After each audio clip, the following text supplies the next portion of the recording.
We should hear a little chime or something saying that we're recording. There we go. Says, let people in the meeting know they're being recorded. You're being recorded. All right, awesome. And let me see here. If we don't hear the And chime, then we should at least be. Yeah, we got the red frequently dot. order on Fair, which is like, and that's weird. Yeah, I think we missed a couple, but I think we got them. Tyler, you're still not muted. All right. Well, We should be good now. I Okay, no sorry, longer go have ahead. control of my mouse.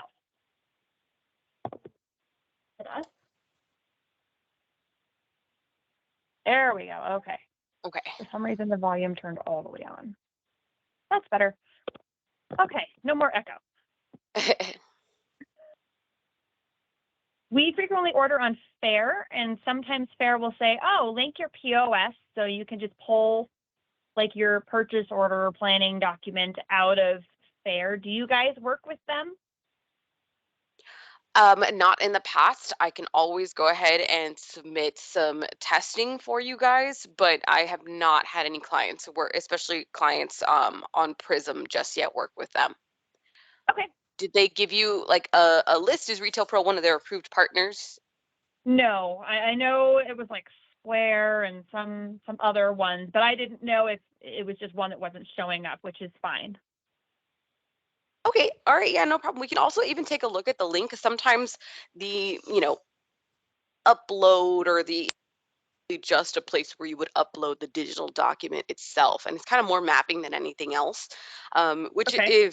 if that's the case, then great. There's not much that we have to do in the way of integrating. It's more along the lines if we have to get the doc design, as clean as Right. possible, so that we can Right. just directly upload that. Okay. And then we've been working with Torney at Global Payments, and he says the Ingenious terminal is actually end of life, and he suggested a P400 terminal, and we just want to double check, do our due diligence and make sure that is compatible with Retail Pro.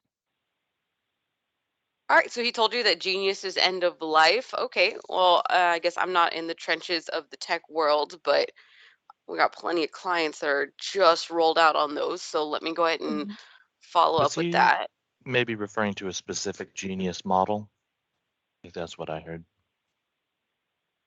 It's possible, but the other options he gave us were, well, he didn't technically call them Ingenious terminals, but the next one he suggested was a P400 terminal.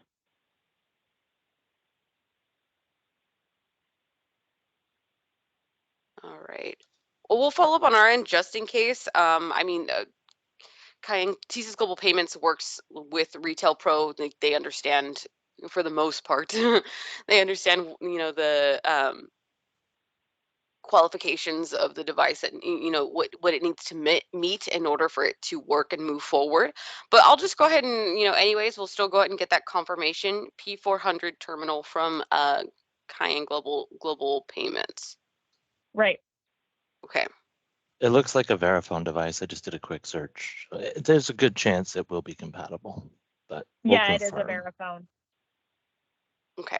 He suggested 3 of them. That was the one he was really thinking we should use, and I agree. Looking at the other 2 that he suggested, this one was the easiest.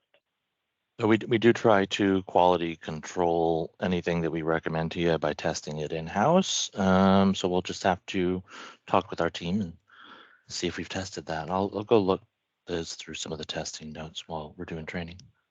Thank you. I appreciate that. And then besides the P400, can I get the name of that third-party application one more time? You said it was the ordering system? Fair. FAIRE. Oh, okay, perfect. It's like an online gift show, kind of, is the best way to explain it.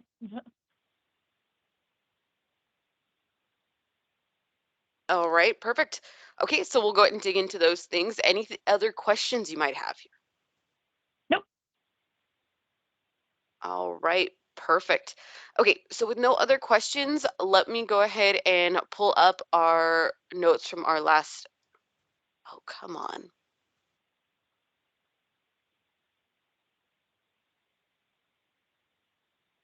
I'm so sorry. Let me just pull up my notes from our last meeting so we can just continue on where we left off.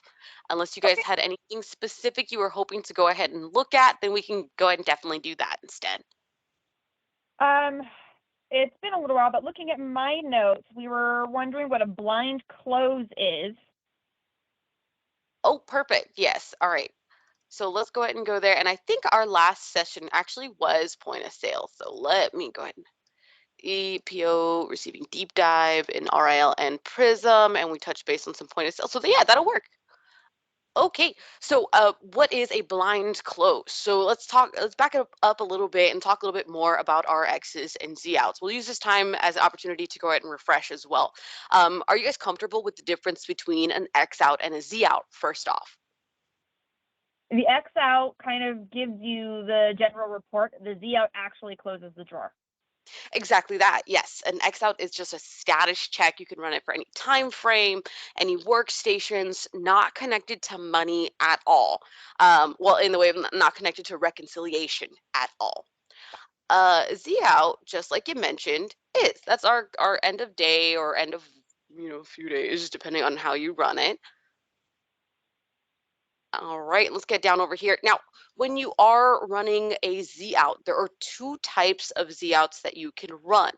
One that's called structured. So if we click that, then we're using a structured Z out. And let's actually correct that while we're here. And then, of course, the other is unstructured. All right, both are very valid forms of Zing out. With a structured Z out being we have an official start and an official end. So that's going to be more along the lines of we walk in the morning, we open the drawer, we count the drawer. Really counting is optional, but the drawer is officially opened. And then at the end of the day, we officially close. All right. Unstructured is a little bit more lax in that your drawer's kind of always open. You're always ready to start making some sales. And an unstructured Z out assumes a beginning of day of 12:01 a.m. basically. So anytime that you Z out with an unstructured method, you are Zing out for the entire day. All right. Now, either of these methods can require a blind close. So if we go ahead and scroll on down, the preference is somewhere around here. Oh, require blind close. There it is. And all that means is that your staff will not know how much they are short or over. The system will tell them that they are not quite on the money, but it won't give them any indication of which direction that is or anything like that. Usually people are going to turn on a blind close, full, transparency when shrink can be a little bit of a problem. Um, or we have seasonal workers. Sometimes it's just really easy if you count it and you're $20 over, you just back up one screen, change a few numbers and you can pocket that 20. So it's so easy. So that's why people would require a blind close. You don't know how much you're short or over. And if we do decide to do that, we can go ahead and choose like an acceptable variance. And anything within that variance, essentially, we're green lighting it. Okay, they can still close, and then anything outside of that variance, would be flagged. And we could also go ahead and limit their number of attempts. So you got 2 tries to try to go ahead and figure out this, what the official money in the drawer is. And if you can't do it within those 2 tries, you are locked out. It is flagged. Some other user or a sysadmin would need to go ahead and come in and recount that drawer for you and try to figure out what happened. Okay. All right, awesome. Any questions with any piece of that? Nope. All right. Are you guys interested in turning on that blind close and seeing what it looks like, or are we going to stick with that unstructured, non-blind close? I think we're going to stick with the unstructured non-blind close. All right, perfect. I know where it is if I want to turn it on. Yes, yep. All right. Now, just while we're over here, let's go ahead and point out 1 or 2 other things. As you saw, the use structured Z out gives us that start and end time. And then when we do turn that on, we get a few additional options. So that's how we define our till, for example, or really how we define our drawer. We are able to go ahead and, with or without that, require the entry of opening and closing amounts. Remember that unstructured or structured, if we do not turn this on, then technically they don't have to put anything. I could close a drawer while not putting any denominations in, all right? And then, of course, the count denominations and everything else only comes to life if we actually have a few of these turned on. All right, let's go ahead and close those off for right now, and I'm going to hit save. All right. Now, speaking of, since point of sale was like the last thing that we kind of went over together, did you guys get a chance to practice any point of sale or purchasing, receiving, those kind of key features there? I hate to say it, we did not. Kayla has been out, and I have been running the register and haven't had a shift in the back in a while. Hey, no problem. That's exactly why we ask this kind of thing, especially after like a big break. I normally like to ask those key features. If it's okay with you, I do normally like to go ahead and go over, even if it's just a you guide and walk us through how to do a PO, how to do a voucher, just to make sure that you got the basics. Okay. All right, awesome. So we're already in Prism here. Let's go ahead and minimize that. So we'll go ahead and do it in Prism first, and then we'll flip over to RIL in just a second. Yep, perfect. Oh, in Firefox, there it is. Okay, then again, just basics. I'm gonna have whoever is closest to the computer or whoever feels the most comfortable walk us through a PO on both sides of the software, and then wherever you decide to go ahead and build it, let's go ahead and receive it in the opposite side of the software. Does that make sense? Okay, yeah. Perfect.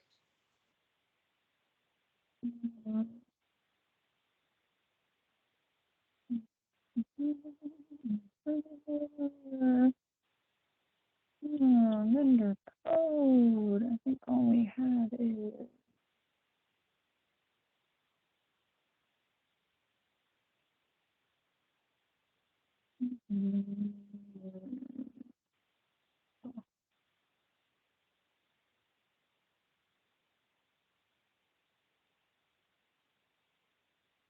It's good to see all your vendors in there. Sometimes, like I said, when there's large breaks, sometimes I get worried about the software, is something not connecting anymore. And 9 times out of 10, Right. there's always something. So we got to really kick the tires on this and go through every piece of it. Okay, then if we do this, then let's do.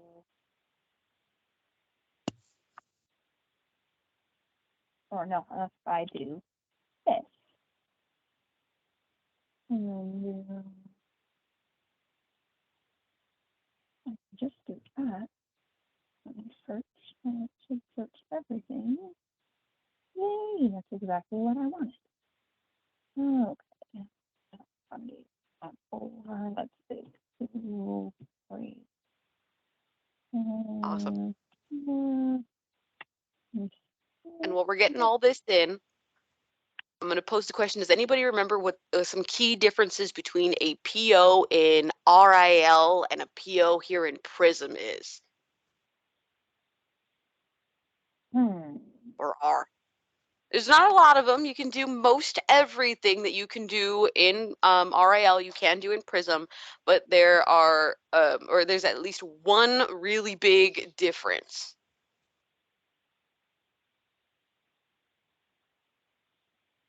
Oh. I wish I had background music. No, I'll give you guys, I'll throw you guys bonus, our first meeting, right? So in Prism proper, where we are now, this is perfect for reordering products. But if you notice, while you were in that advanced lookup, there is no place where you are able to go ahead and build a brand new item. So that is the key difference. Yep, it is just faster to do that in RIL because you can build new product and order existing product. Prism is best for reorders only. Otherwise, it is a two-step process. We have to build the inventory first, and then we have to go ahead and add that inventory to a PO document. All right, awesome. So with that little aside, let's go ahead and keep on going through this PO. Okay. see. Yep, 4, 6, 4, 5, 3, 2, 4. That's what I want. And then we want that should generate. We got a sysadmin drop it. Account number. Okay, that'd be good. Duplicate purchase order number created by sequence. So we're still having issues with that sequence. Yeah, I think we saw that one before, so we'll go ahead and check the sequence again in a little bit. All right, it should be set to company, but we'll double check. And for now, I'll have you just go ahead and put in any number. You can call it training, test, the date, whatever. 1, 3. What we will do. Then we'll just say. All right, perfect. And last little question before we move on to trying to get this over in RIL. Do you guys remember where you can add any discounts, fee, or freight information if you have it now? So if you do purchase order details, Exactly that. here's Yep. your fee, your discount, your freight. But in order to add it, I have to hit edit on the PO first, correct? And then it would let me edit this. Exactly that. Yes. Yep. Nail on the head. Prism is very because it is browser based. It is very interactive, and you have to say what you're gonna do before it lets you do anything. Right. So and like RIL is. Exactly. And then RIL's more in that constant edit mode. You can kind of do whatever you want. But that's where you want to be careful, right? Because signed in as sysadmin, if I lean on my keyboard, suddenly I have, a million on hand of something. So we are a lot more flexible on that side. Right. All right, awesome. But yeah, that's about it for the PO. We got it. We got our items on reorder. If we got this far and realize, hey, I need to order some new products anyways, we could always just wait for replication and then we can finish it up in RIL, right? And once a purchase order is created, we can edit it as many times as we need to. It is just a planning document.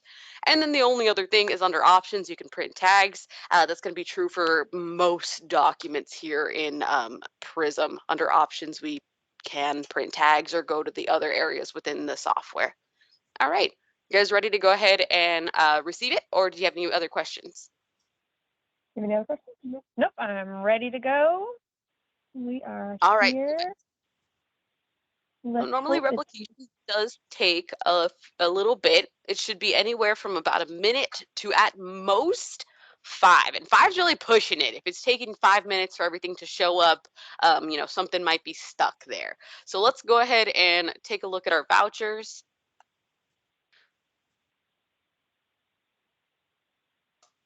And yep, that date range is proper. I'm not seeing anything here, so it's just not quite seeing it yet.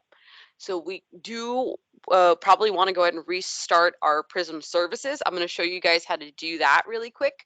Of course, that is one of them. That is our Apache service. That one actually going to need a restart if you launch Prism and it won't let you log in. You see the login screen, you're able to type in your username and password, but it doesn't fully connect. That 100% is Apache.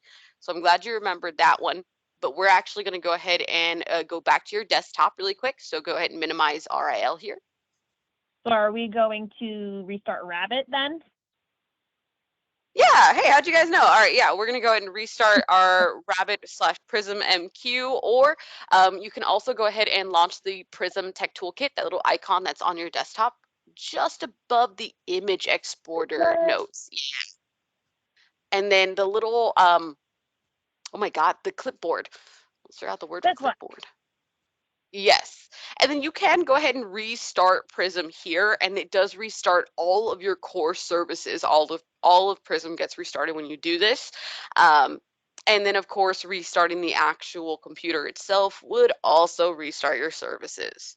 Yeah, because it stops everything.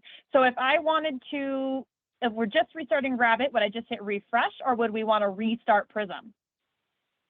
If you're just restarting one, then I would go through the actual services, because over here, it does restart everything.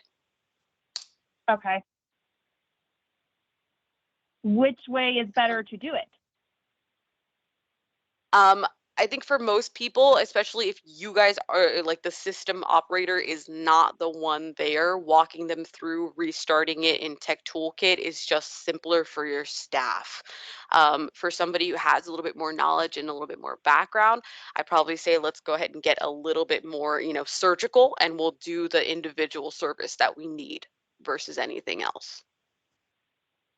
Okay. All right. So let's go ahead and restart that one. And there's another one I got to restart too, the Prism MQ service. Or Prism replication. There it is.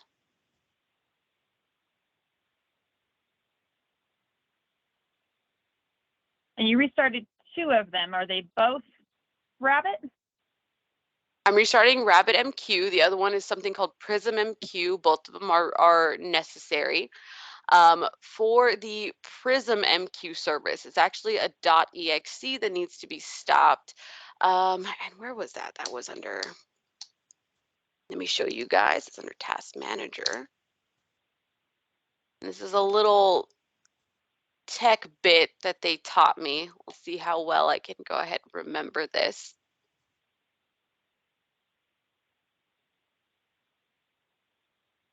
All right.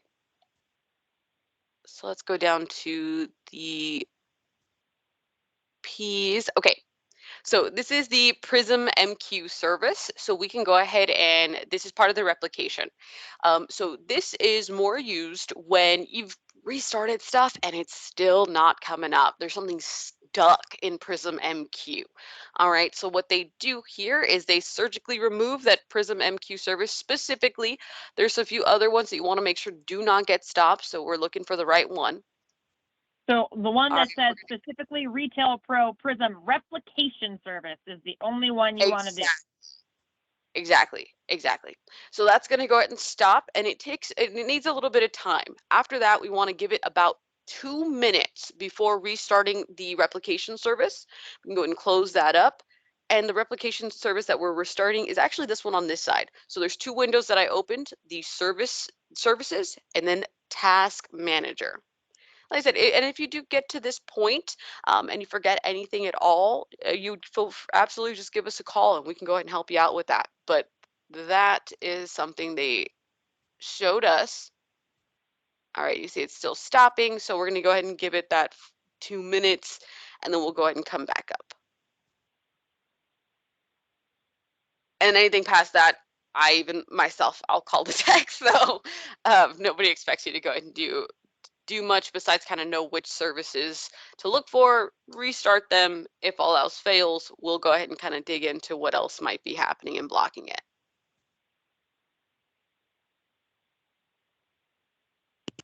These 2 minutes always feel like the longest 2 minutes. Yes, they do. Okay. Probably hasn't been too. I am very, very impatient. I always think that I'm in the long line of work. 60 seconds feels like so long to me sometimes.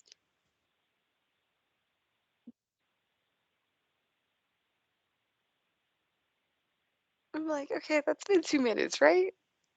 Right. I don't know. It still says 9:28. I know, right? It's been like 30 seconds. I'm like, yeah, it's been 2 minutes. Have you guys, oh, where are you guys located? Where are you guys located? Williams, Arizona. Ooh, excuse me, are you guys being affected by all the rain and flood waters too heavily, or are you guys pretty clear? Oh, we are north of that, so we're getting snow. Oh, ooh, my goodness. I don't know if Yeah. I was like, I'm as a Californian, very not prepared for snow. So I'm like, I think that's worse. I'm like, that sounds dangerous. I mean, so we've got snow, but we're fairly used to it. They have no idea how to plow here, but at least it's not causing us to lose power, Yeah. or at least parts of us not to lose power. There's a city 20 minutes to the west of us that loses power pretty frequently when it snows. So it just depends on where you are. Yeah. No, I know our main office is located over there in Sacramento, and they are flooding all over. So I don't even know who's in the office, who's made it. I know a few of my Right. coworkers have lost their fences. So I'm like, oh goodness. Yeah, we've seen some. Tyler was telling us that when we logged in that there's just been like some crazy flooding and water and power outages. We've had tropical storm force winds like 2 or 3 nights Oh in a my row. God. It's crazy. Yeah. It's a mess. We had And it's some like California 50 roads. mile an hour So winds last summer, but mm, I remember there was and then it wasn't this past storm, but a few storms ago when I was a little bit younger, we ended up losing our trash cans, and for whatever reason it was the funniest thing to me. Like all of our trash cans in the like neighborhood were all hanging out at the end of the oh my street. gosh. My mom lives up on the North Coast in Crescent City, California, right on the coast. yeah, And I know where that is. beautiful, beautiful little town. It's a little chilly. Yep. Yep. And she literally lost her garbage can this weekend because she got like 80-mile-an-hour gusts at the coast or something ridiculous. Yeah, I She lose said my she could garbage not can. find it. My garbage can gets attacked by javelina. But what? Wild pigs, javelina, also Oh, known Oh as the my collared God. peccary. are those the Oh, weird. invasive ones? They're non-native, aren't they? And I think they are native, but they live from Arizona down through South America. Yeah. So like if you guys ever, what was that game? Growing up in school, they would let you play that Amazon game where you would go on the Amazon and get typhoid fever and diphtheria. But the No, collared we had the peccaries are Oregon on there. Trail, but Yeah, I remember Oregon Trail. Oh, but I know what you're talking about though.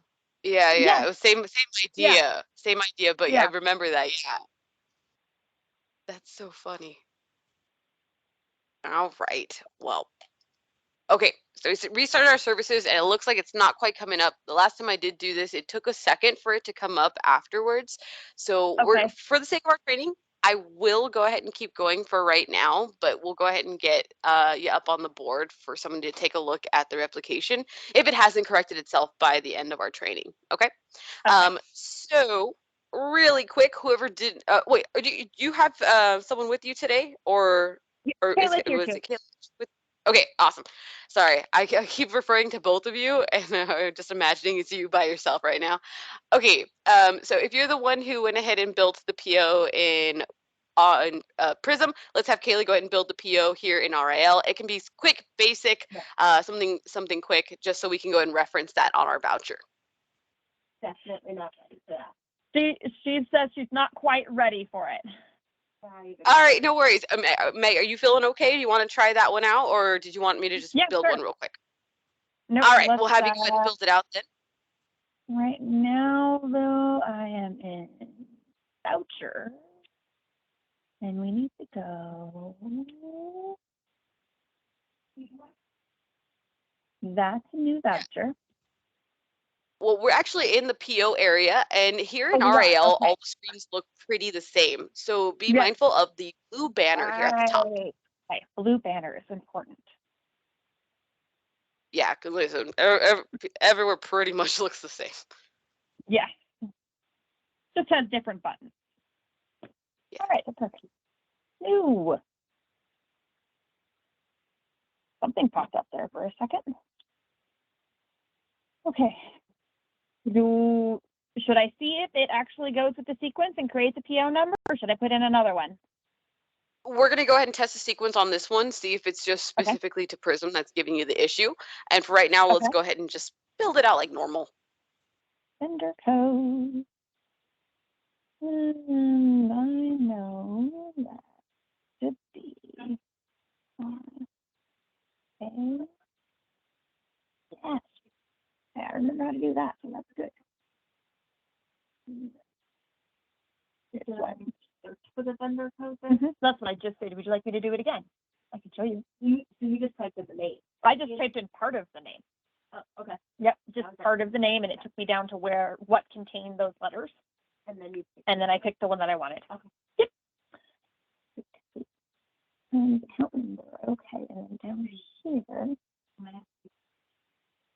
Because the vendor code should have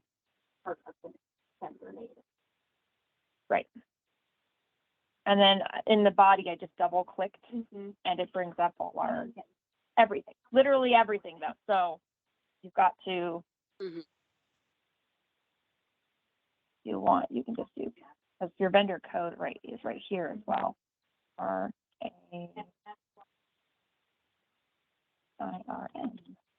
And then it'll narrow it down to just that. Yep. Like that. I'm surprised I am remembering as much as I am, so that's good.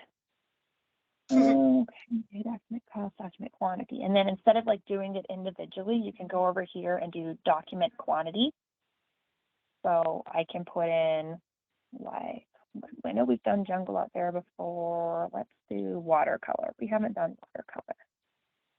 So we're going to do, well, I would have done.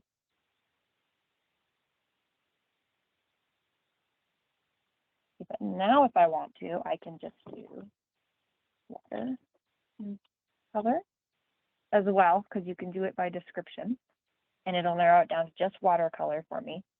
I want four. Sorry, nothing. Or did it switch over to watercolor? I switched it. So I reopened it back up and I didn't put my vendor code back in, but because I just looked at watercolor, it'll bring up anything that just contains watercolor. And because From any company. From any company. Okay. But because I knew this was the only thing we had, it works that way. So if we had two things with watercolor from two different companies, could you put in vendor code and description at the same time? Yes. Absolutely.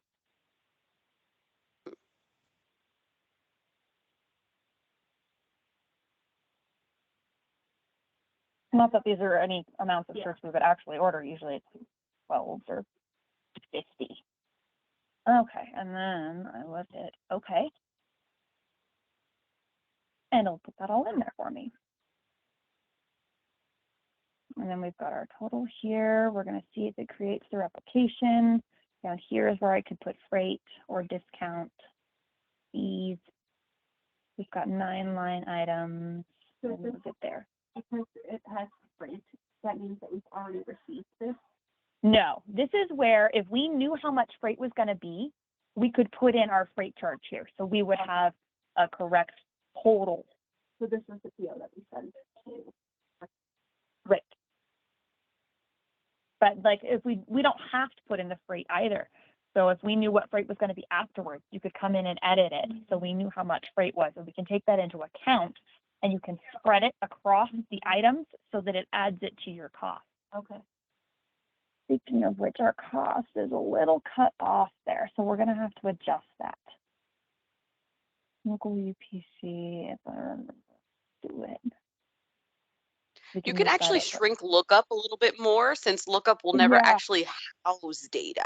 It's just for you to type, UPC or ALU into. right. And then if you go this way, you can see your extended cost and currency. Is there a way to make all of that bigger since that gray screen is so big? There's like so much room Like this whole, yes, to fit it. I do believe so. We can do interface and page manager, and you can adjust pretty much everything. Yes, and Like it would if we actually be wanted Page this bigger. Designer, but the only reason why you can't get to it right now is because you are on an active document. We can't Right, design I'm an active currently page. editing this one, so if it wasn't being edited at the moment, we could do page designer, Okay. and you can adjust a lot of things, a lot of things.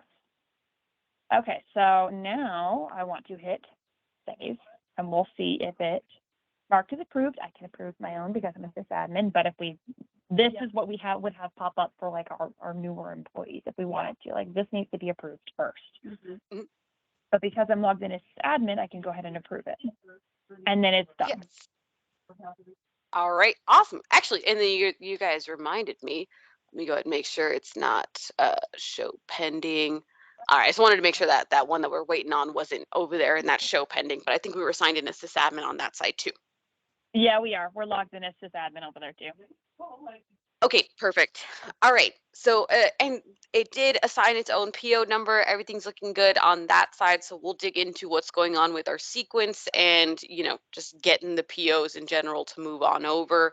But we have our PO here now. And just like you mentioned, we are using pending approvals. So be sure, if we don't get a chance to practice it today, that you're signing in as a non-sysadmin user to build out a few POs to get a better understanding of what it's going to look like to have to actually prove them before you're going to be able to receive against them.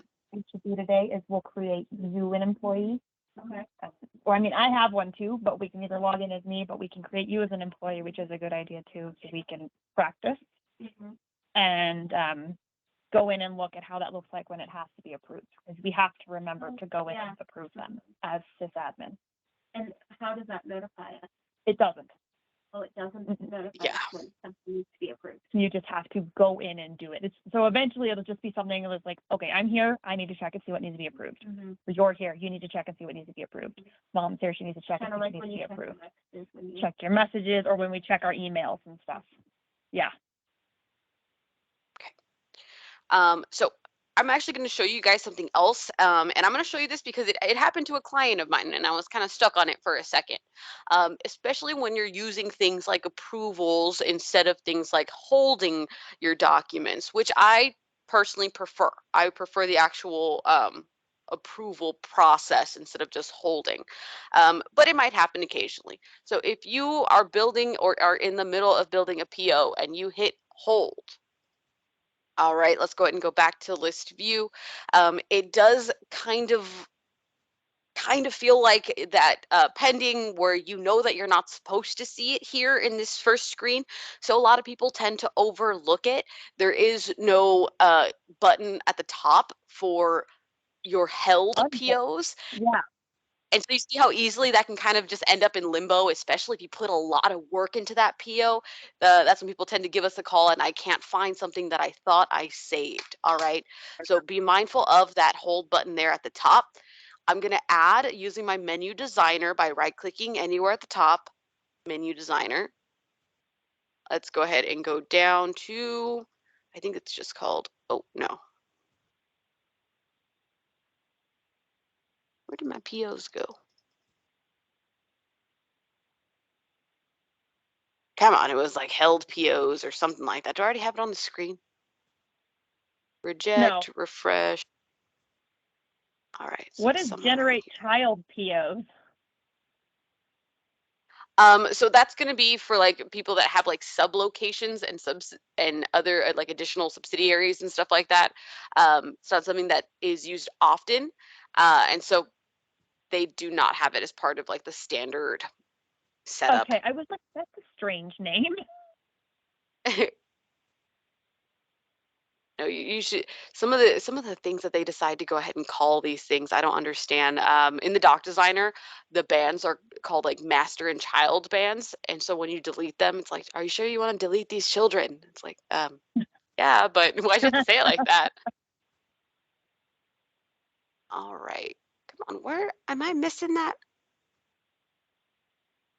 Hold held. I feel like we are missing the button for your held.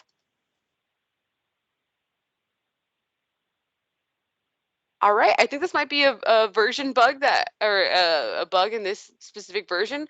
I don't feel like I'm missing it. Can I have you guys do me a favor and give it the little glance over? We're looking for a button that says held. It says held?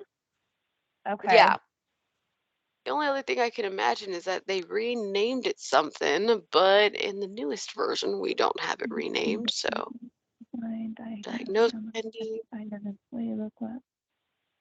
Generate ASN, child, generate to, go to ASN, go to voucher, inventory conflict, inventory quantity, item allocation, items, log on, log out, mark all, next page, number pad, previous page, print alt tags, proposed item, remove items, save, show inactive, show PO details, upload items, virtual keyboard, and Zoom. No, there is definitely not a held there. Yep. All right.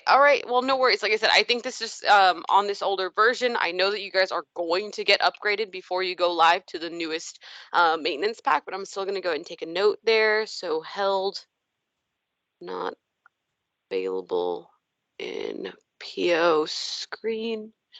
And then just while we're here, let's see if that's the same thing. Purchasing vouchers. have the ability. Oh, I do have my held there. And purchasing, purchase orders.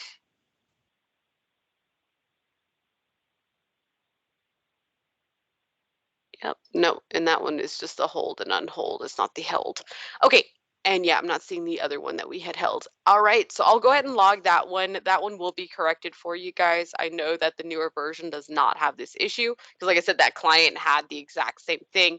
And the issue was that they were in that held section and they had no way of accessing that held section. So do be mindful of that. Normally I say, especially if you're using things like pending POs, we don't really need the hold button there, but there are times where, yeah, where you might want to have it. But I mean, you might as well save it. And let's go ahead and take that off at least for right now. Yeah. But I will still make note of it. Yeah, so we don't run, especially if we can't unhold them. Let's not run into that. Okay. All right, so we are at that point now where we can go ahead and receive these products. Again, if this was done by another user, we'd have to approve them first using this over here. We'd be able to show what is currently pending. Oh, here, there's our PO number 4. And then I can go ahead and approve the PO, reject the PO. Now, the reason why this is showing up because it's part of the held, right? But I don't have my approve or reject PO. Still don't have the ability to do that. So we're still causing a little bit of a mix up. Right, because there's nothing, you Exactly. can't do anything with it. Correct, yes. And so we're going to edit and I'm going to actually hit save instead of holding that. All right. And back up. Now, let's go to that next step of actually receiving it from the voucher. So I'll have you guys go ahead and take control again and let's receive it from a voucher.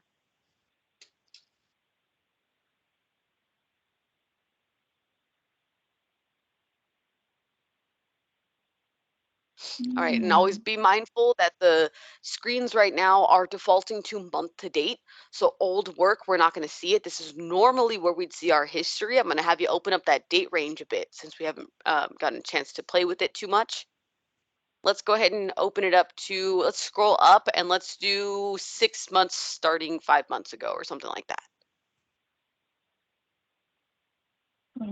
If we do this one, duration, starting, 5 months ago. Okay. Now there it is. We're seeing all our historical ones now, and this is a little bit more real. This is our history of our vouchers. If you are doing a brand new voucher, we're always going to start with that new button, whether you have a PO or not. Okay. So then to go and receive that one, we still want to do new. Yep. And I know we can reference a PO. And then it brings up our PO. And then hit OK. I can't remember how to bring up the item. Nope. Give you a little hint, it's one of our side buttons. We can get it onto the screen as well, but right now it is a right menu button. Okay. And hold, choose, edit items. So choose edit would be more for if we had additional product to add, or Okay. if we excuse me, or if we didn't have a PO. And that'll take me back to where I'm going. New PO items is what I want. Exactly that. And then it puts it on the screen. Okay. Perfect. So then you could just put in your quantity. Say it like this one. We saved 5 because one was torn. 2, 4, 5, 3, 3, 6.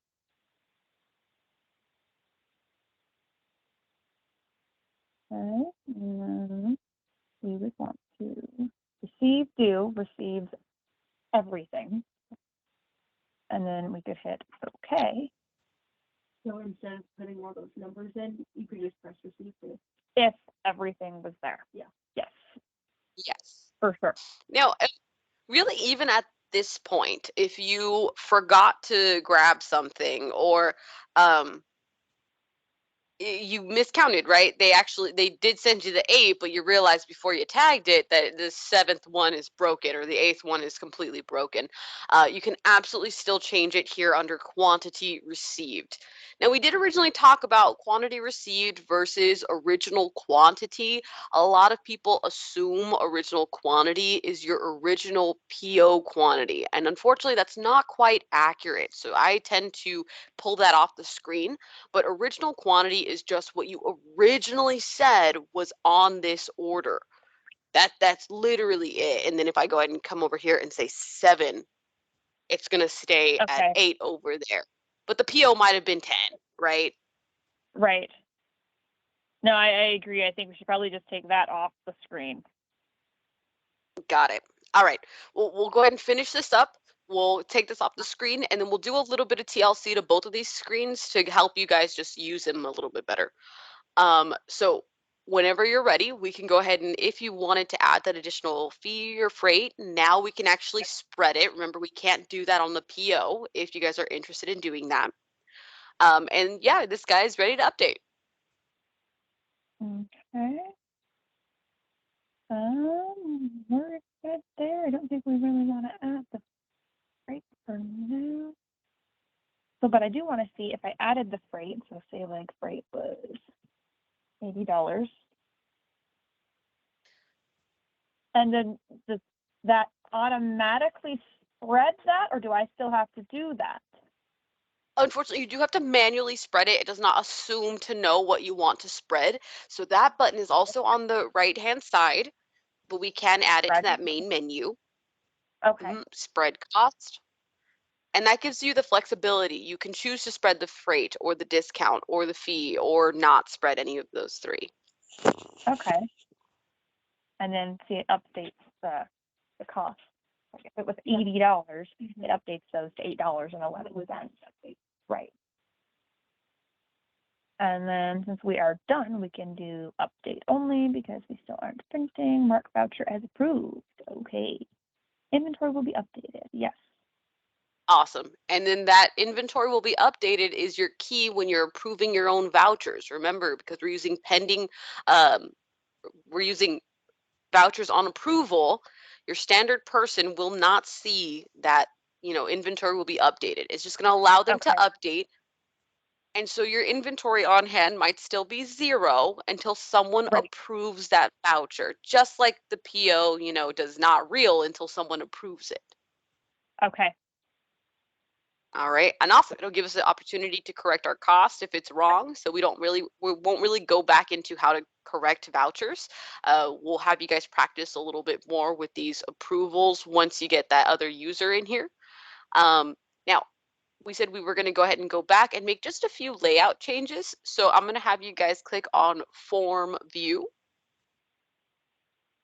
And I'm actually going to be right back. I'm going to run to the restroom real quick. Oh yeah, absolutely. All right, we'll take a little pause then.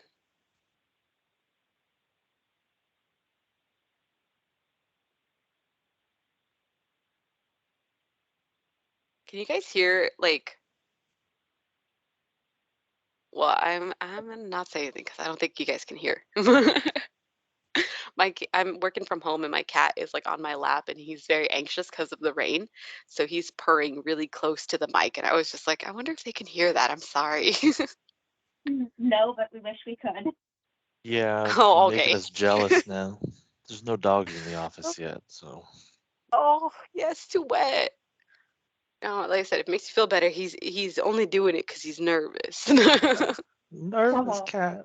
No, poor baby. Doesn't make me feel better.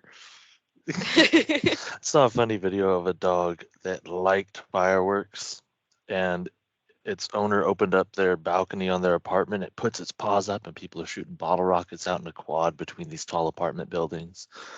And he's just Aw. watching them and turning his head. So entertained. I wish more dogs were not little cowards like that. Feel bad for him. The only dog I've ever met that. Yeah, no, the only dog I've actually ever met that liked fireworks was actually a deaf dog. And Oh, yeah, that might I have think the explained the dog, video actually. yeah, I was like, the dog was deaf, and I think he just got excited that people got excited, and he would Yeah. notice the colors. He was Yep. super into it. It was the cutest thing. I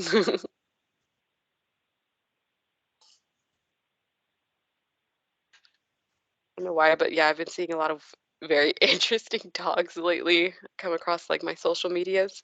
You guys seen that dog that is obsessed with Henry Cavill? So, No. I was like, if not, and you guys want just like a funny waste of 3 minutes, you guys gotta look up the dog. You guys like, or the dog has a whole shrine to Henry Cavill, and like when the owner changes a picture, the dog notices. It's weird. that's funny. Okay, I'm back. All right, awesome. Okay, so let's go ahead and get into the doc designer. Now you're already going to the right spot. It's that right click and interface. So a little reminder on these three guys here. So the page designer is probably going to be used, or the page manager and the page designer are going to be used the most frequently. The page designer controls anything within like the gray area. You can see all the little stipulation everywhere here. So that controls the size of the items box, the groupings, everything like that. All right, let's go ahead and move this over here to the side just a little bit. Now, actually, we'll close it off and then we'll look at Page Manager. Interface, Page Manager, this guy in this screen only controls the actual pages, so the tabs themselves. We can build as many tabs as we need. And hopefully you remember this area also from within like your list view. You can add additional tabs to list view. And then if we go to things like our, oh, well, this is on a voucher. Let's go back to our inventory. As well as anything in a list. So in our list view here, this is all controlled by interface, our page manager. All right. Though the page designer controls how big the item box is, what the item box actually says is also controlled by the page manager. Let's head back to our voucher screen. Again, this would be page manager, form view, page designer, but within this box, interface page manager. All right, so we did say we were going to get rid of that original quantity. It's a little bit confusing, so we can go ahead and take that off.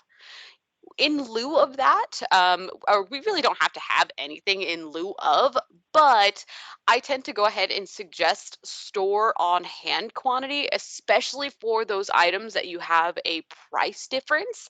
It shows you, hey, well, we have more on the floor. This item needs to be re-tagged. What do you guys think? I think that's a good idea. Yeah. All right, so let's go ahead and go down and then we'll add store quantity. All right, actually, before I move on, so we do also have that store case quantity, just a reminder that you do have a units per case or a case pack field on your items as well. So it would show you how many complete cases you have. If you have half a case, it would display 0.5 in your store case quantity. Something that might be a little bit more helpful in like your item form view or something like that. All right, so let's go ahead and, well, actually, I don't think you guys need foreign order cost or extended foreign order cost, right? Nope. All right, let's get rid of those. I'll have you guys take a quick look at what's currently available. You can add, remember that ALU is essentially our internal item number. We also have UPC available. What else do you guys think you might need on our receiving screens? Yes, code, vendor code, description one, attribute size, quantity received. Let's see what else is down here. Yep, there is ALU. There is base price. ALU is probably not a bad one to put up there. And I want that next to local UPC.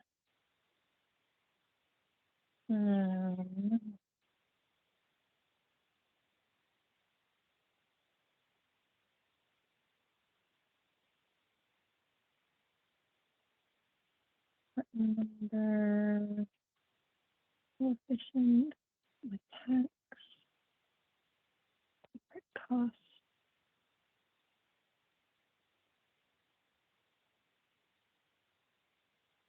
Now, the difference between voucher cost and cost is that the cost is what it currently is.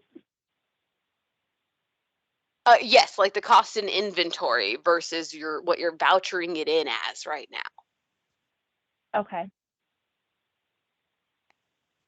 which could be different because we're cost averaging, right? So it could have been $8 Right. originally, but on this voucher it's $8.11. So we ended up paying a little over $8 for everything on hand.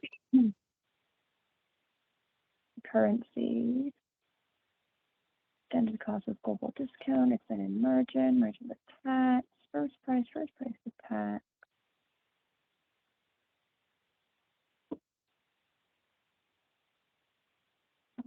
Inventory price with tax, item number.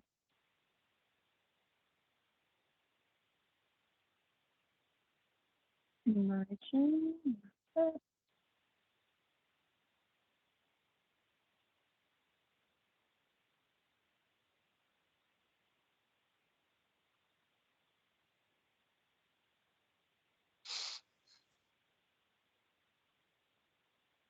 That's probably a good thing to put on there. Store. Yeah. For which Well, store? the store is going to be listed at the top as well. So you guys can see we have under voucher details, we have store 001. Oh, okay. So if we do like a split PO though, because we can order for location 1 and location 2 on the same PO, right?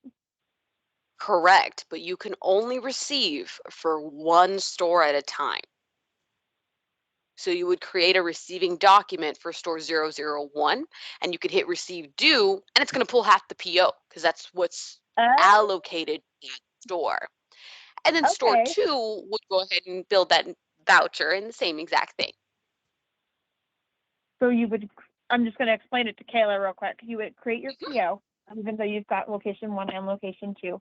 And when you go to receive on your voucher, you can only receive for one location at a time. So when you pull for location store 001, it's only going to pull the items that you ordered for 001. Also, that when you receive it, that PO will have both. Right. It won't have both stores on the same voucher. Okay. You'd have to do one first and then the other. Okay. So we really don't need store on there. Now, that does Good. bring up a really good point, too. Is that what we want to happen, right? Because there's plenty of environments that are a little bit more like a warehouse environment where we receive and we order all to the warehouse and then ultimately end up transferring it out. So that's how we have just one PO for everybody, even though ultimately it's going to go ahead and be marked for these other stores. All right, so that's tying back into our PO differences, right? There's two types of POs. One is a marked for, and the other one is a drop ship. A drop ship is going directly to the store that it is tagged for, essentially. Okay. User defined fields, those will be nice eventually. Okay, no, I think we're good. All right, So then I perfect. would I'm going to have you go ahead and just hit apply. And there we go. So apply has now changed everything. Like I said, just the same on our PO. We're going to shrink down the actual lookup since that is looking at multiple fields. It won't ever actually have data. It's just an entry point for us. Our ALUs should be around 6 characters, so we have the space to limit that one as well. When you bring in items. All right. Now, Okay. we can also go ahead and expand this all out. We really have, at least on this, monitor, we have all this space.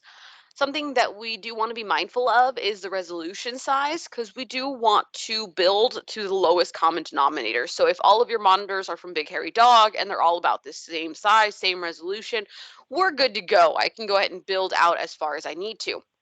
If the monitors that are going to be at point of sale happen to be a little bit smaller, or that are going to be in the receiving are a little bit smaller than what we're working on here, we want to keep that in mind because we don't want them to open it and then see something like, that. Right. All right. So I'm going to go ahead and take a quick copy of everything as is because you guys have been practicing with this. Come on. Prism management, layouts, sysadmin.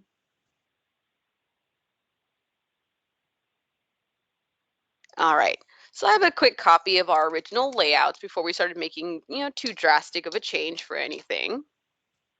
Oh, it's 23 already. All right. And now we're free to go ahead and start making those much bigger changes. So like I said, first things first, we're going to go interface, and this is going to be now our page designer. All right. So page designer, as I'll give you just a little refresher on it. If there's anything you want me to go, take a deeper dive into, we've looked at it just a few times. We can go ahead and left click anywhere in the background, and I can go ahead and kind of drag my mouse, and that's going to grab everything. I know it doesn't look like it's getting anything, but as soon as you let go, I can see those little gray dots around every single field that I was able to capture. All right, so that's how we move things in mass. From there, I can go ahead and just drag them off and pull them off down to the bottom. All right, now the page designer is a little I like to say it's a little slow, so be mindful of the changes that you're making. Make sure that you are completely unclicking before you start trying to grab the next thing. All right, and then it works just like if you had the shapes in like a Word document or anything like that, you just expand them as much as you need, shrink them as far as you would want them to go. And normally I tell people just try to go ahead and make your build as much as possible over here in this top left-hand corner, because at the end of the day, if your other monitors happen to be a little bit smaller, it will display what it can on this side first, and it cuts off the bottom / the right-hand side. Does that make sense? Yeah. Okay, awesome. And at the end of the day, we really might not need all of the space. Page designer. It is whatever makes you guys the most comfortable. I have clients that put all of their required information here and kind of go down the side, and then the rest of it is all just for items. All right. Now I'm going to go ahead and move this on over. Come on.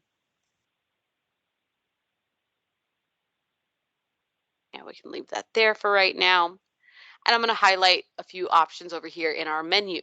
So this is the page designer menu. Whatever I am focused on, that's what this bottom piece is reflecting. All right, so right now I'm not focused on any one item. I'm clicked somewhere in the background. So that's what this is. It's our background color. I can go ahead and change that if I wanted to. All right, let's go ahead and come back up to, oh man, I don't know where it was, but let's get gray back. All right. And then of course I can go ahead and cancel it. I can undo here at the top. So if I were to go ahead and focus on something like a group, then all of that information is for the actual group itself. Now, this top left-hand button over here, if we hover over it, this is your available fields, all right? It controls fields and your groups. All right, so for example, there's voucher types. There's voucher details right there. Voucher dates. And if I wanted to go ahead and change what's in these groups, I just want to focus on it, and then I can see everything in the middle, and I can double click it to get it out. And then double click it from the available fields to add it to the group, so long as I'm highlighted on it. And the highlight does look a bit light, but I'm hoping you guys can see that, when I remove the blue from it. Can you guys see that? Yeah. All right, Yeah. awesome. Yeah, like I said, I know that one's Yeah, hard where to it's see, but like the slight gray voucher dates. exactly, yes. That's how you know you're focused on it. And then of course you'll be able to see the items within that group in the middle, or that's the idea. That's how it should function. All right. So one more time, I'm gonna let you guys, I think we've done a pretty good job here of getting what's required of a voucher, but I'm gonna have you guys look at available fields and just see if there's anything else that you would want at the voucher level, and we can go ahead and figure out where to add that. We do also have, miscellaneous 1, miscellaneous 2, and if I click this button right here, I can make entirely new groups as well. Okay. All right, and those new groups, they can go ahead and just get dragged and dropped by highlighting and dropping them in. I'll show you guys how to like beautify them later if we need to. But that is how you create a new group. And of course, if I just kind of double click into it, I can rename that group as well. Any questions? Nope. No. Awesome. All right, take a look at available fields. Let me know if there's anything. Date, last date, edit date, and approve date. Okay. Don't think we really need a whole lot more date. Right, we've got created date, arrival date, post date, last edit date, and approved date. I think that's probably good there. That was your details, account number, status, associate. That's a great thing. Vendor code and store.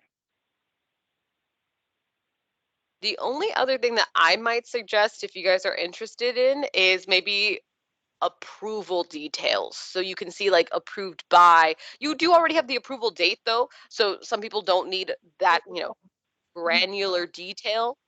But I think that's really the only thing I can think that you guys are doing extra.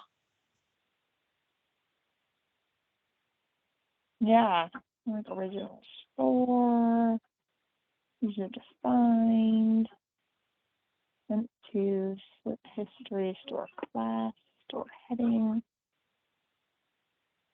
tax area. Yeah.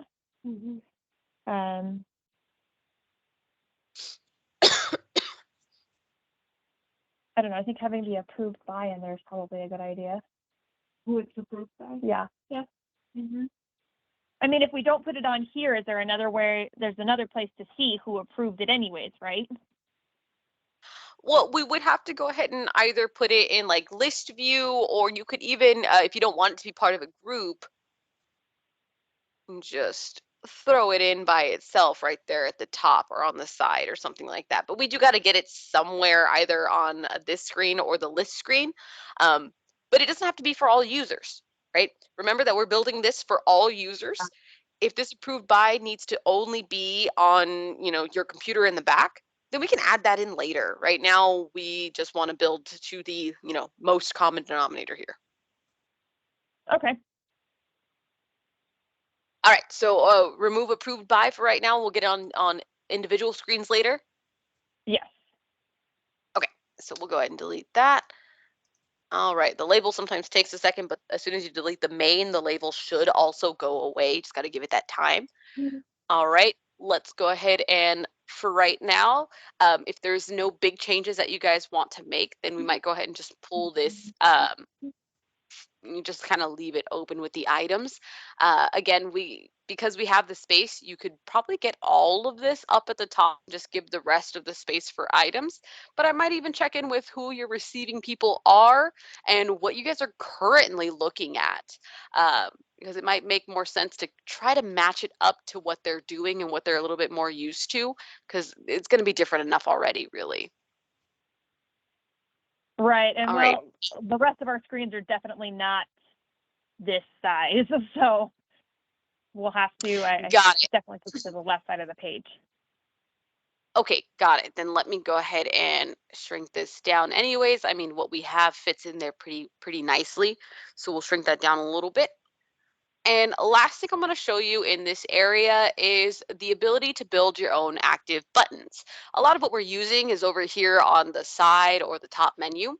We can actually build an active button by clicking that little button, and then the action, we can go ahead and select any of our actions. So I can go ahead and approve a voucher, or reject if I go down to the R's. I think pending, well, we were talking about pending earlier, and that should be here as well. Pending, okay. And there, now it's a button on the screen versus needing to be a button over here all the way on the right. And again, sometimes that little thing is all someone needs to remember how to do something. It just has to be within their field of vision here. All right. For now, until we decide that we need that, we'll go ahead and leave it as is. I'm just going to go ahead and hit save at the top. If you do try to exit without saving, it does ask you to save, but I wouldn't rely on that. Be sure to try to hit save before you exit the designer no matter the designer you're using. Okay. Okay. All right. So that's looking Um, pretty good. Extra space. Oh, question? Yeah, I do actually have a question. So we received this PO, and in our current system, it took us a long time to figure out where we could check to see who received a PO. Since I received this as sysadmin, how would can you see who receives what and when? So on the actual vouchers, because every voucher is a historical document, so there's not really much in the way of editing the voucher. Even if you use 3 vouchers to receive against the same PO, all right, that's perfectly possible. They sent you your shipment was split up into 3 different, sections. Every voucher will have an associate, and that is the person who is responsible for receiving that part of the order.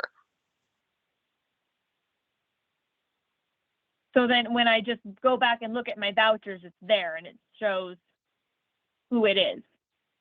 Yes, yeah, it's just Okay. associate you're looking for. Like I said, if this PO, for example, when we received this PO, I think we were missing 1, right? Where I think we were missing a Right. singular unit. If I were to go ahead and hit new, come on, reference that PO one more time. Waiting for it.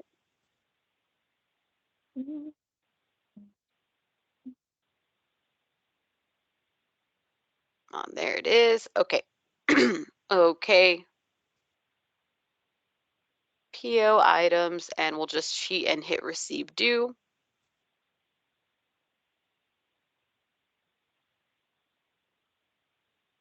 I will say usually after some layout changes, the system does tend to slow down a little bit and speeds up again once it gets, yeah, I like to say getting used to layout changes, but I'm sure that there's a technical reason for it. All right, there it is. We received due. We got those few that were outstanding. We're going to hit OK. Now, I'm still signed in as sysadmin, so that associate still says sysadmin. I can go ahead and change that. I will change that right now. And now we're going to go ahead and update only. All right, so I'm actually going to go ahead and cancel this, so I'm not going to go ahead and approve that voucher. All right, so I can go ahead and where did my dates go? There they are. So I can see the one that was actually approved earlier, and I can see that that was done by sysadmin. I head over to my pending, and I can see the one that was not approved. This one was done by our only other associate, which I think is Me. yeah, maybe. Yeah. I'm sorry. I was like Germany. I was like, who's German? And so this one's not approved, but of course I can go ahead and approve that voucher because I'm sysadmin and okay instead of cancel. That's the confirmation. Inventory will be updated. We were missing that earlier. And oh, former is what I need to go back. Former. And there you go. Now I can see both of these. They referenced the same PO. Actually, probably want to, here it is. Get that up in the front. So they referenced the same PO, but sysadmin was responsible for the first one. And we can see Maggie's responsible for the second one for those 3 items. That's good. All right. Wonderful. And I'm going to go ahead and scooch these on over for right now. AP and the GL, these are your accounting marks. And so if you guys decide to integrate with AccountLink and accounting and QuickBooks or all that good stuff, vouchers are some of the documents that can be sent over to financials via the AccountLink. And these are just visual displays to show you that they have been sent. And they're ways for us to go ahead and mark items as already sent so that the system doesn't actually deal with them. So that's just a quick little aside on what these are. Okay. All right. Awesome. So we got a chance to kind of do that final review and take a look at that pending as well. Any other questions there? So I have one order in particular that I order, and it's a bunch of like metal tin signs, and I order it for both locations, but they don't separate the orders for us when we get it sent because it's cheaper for us to get them all sent together to one location, and we separate them as we receive them. Would that be more where we would want to make that PO or voucher as like received at a warehouse and then distributed? That sounds more like a marked 4. Yes, we're going to receive it all in one location, but ultimately it is marked for 10 to this store, 10 to that store.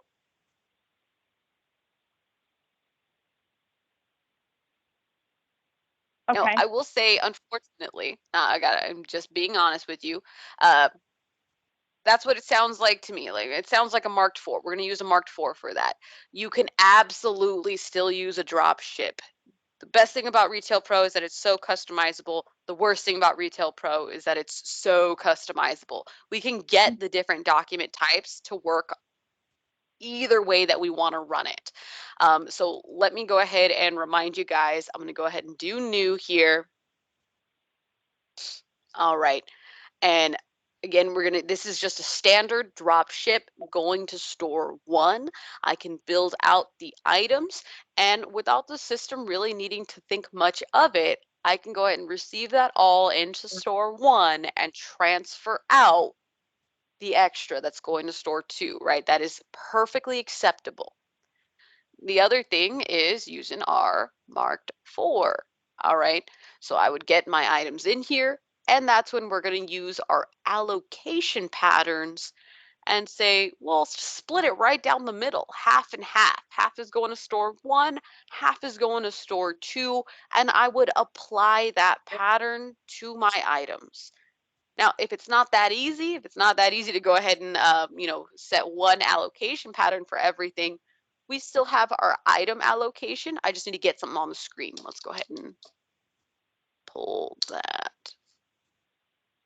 Come on. Bound to have at least some kind of ST. Select. All right, and we're going to do 10. All right. So like I said, item allocation, I can go ahead and apply that pattern. All right, so now what this means is I am going to go ahead and open up the item allocation, and I can see for this one item, I have 5 slotted to go to Colors of the West and 5 slotted to go down to Copper Canyon. Now, I could even go ahead and adjust it here, and I can say, actually, I want 6 there, and yeah, I know it's getting upset with me. Fine, I should have gone ahead and changed it.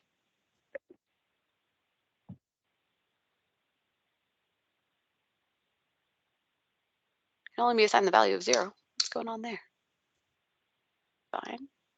Let's do 4 here. And I wonder if the store became inactive. The store allocation may only be assigned the value of 0. All right, let me go check on your active stores. Might have to just toggle that back and forth. Both of them are selected. And normally this should absolutely let me go ahead and just change that there. I hope you guys can at least see what we're doing here without using the pattern. We're just manually adjusting these out. All right, let's go ahead and close that. And again, that is under item allocation. For right now, I'm going to apply that pattern one more time because I do want it to go ahead and pull out the 5 and 5. Perfect. And we're going to hit OK. All right, now I can go ahead and save this guy. Oh, let's throw in a vendor. PRAIM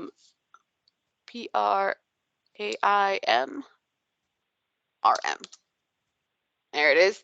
I typed in the vendor code correctly, so it found it immediately. And just like you mentioned earlier, if we had typed in a partial vendor code, we would have jumped into that vendor list and we would have had to select the appropriate one. All right, let's go ahead and save that. And oh, this one did save the PO number. So let's do 19. Save. And we're going to mark this as approved. Okay. All right, so that'll be available for you guys to go ahead and play with. I would suggest also playing with that drop shipped as well. Like I said, unfortunately, we can kind of do whatever we want, but you'll see the process of it, and it is best to go ahead and pick one method and move forward with that so you don't have, 6 different people doing 3 different things, and then when you get your new staff, everyone's telling them a different way of how to do it.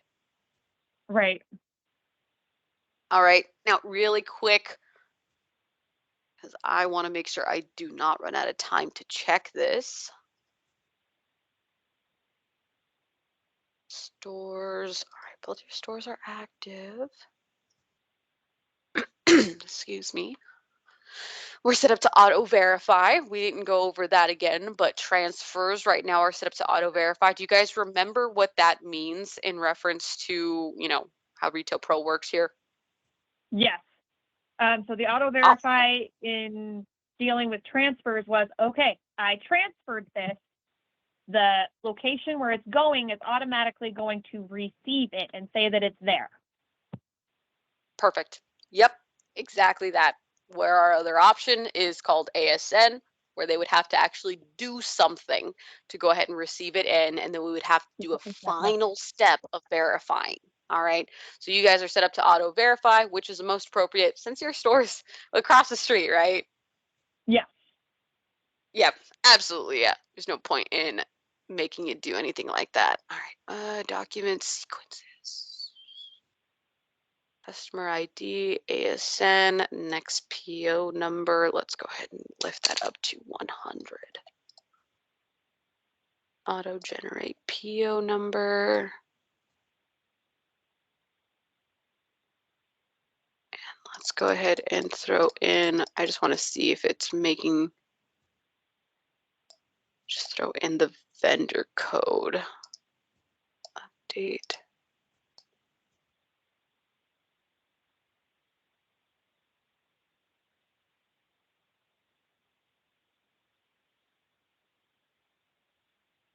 Come on.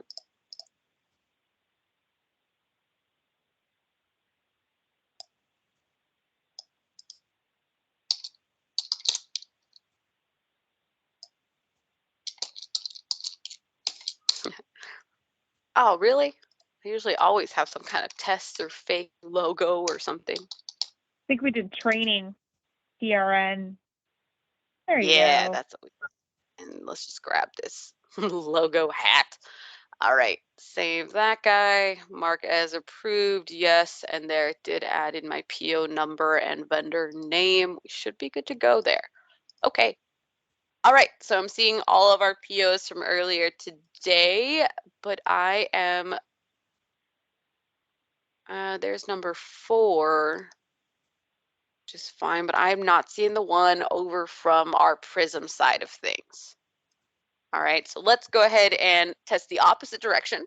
Let's go ahead and go into Prism. This is usually a little bit more likely to happen where we're building all of our POs and really doing the hard work in RIL, making sure those costs are correct, everything's allocated appropriately. And then over in Prism is where we actually receive some products because our staff is already in Prism when it shows up in our back door. All right, so I'm going to have you guys go ahead and receive from a PO here in Prism, and let's make sure that we're seeing some of the POs that we created today. Okay, so where am I right?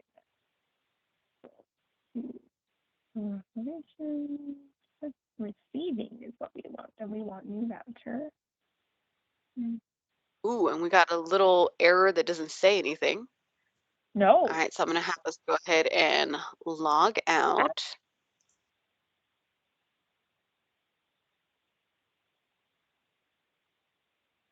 Oh, nope.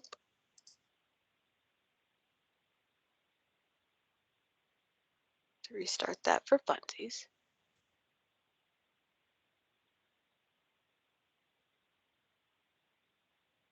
Give it a second.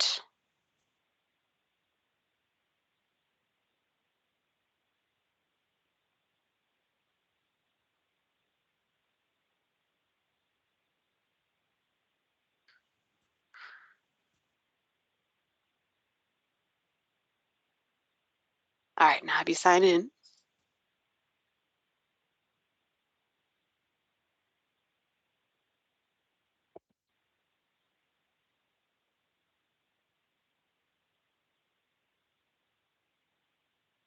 All right, now let's try this again. Let's go ahead and try to build that voucher.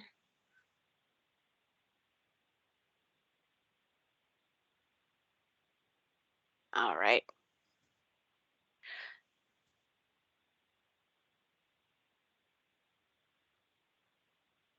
And you guys should be able to just hit search here.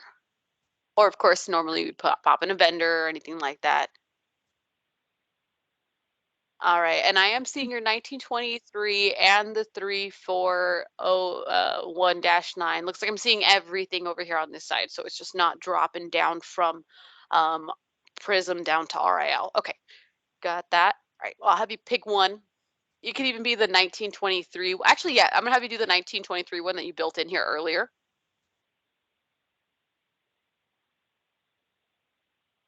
Yep. Check marks. Yep.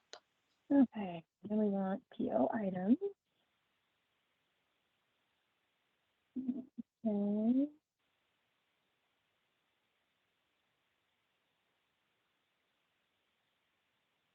Quantity.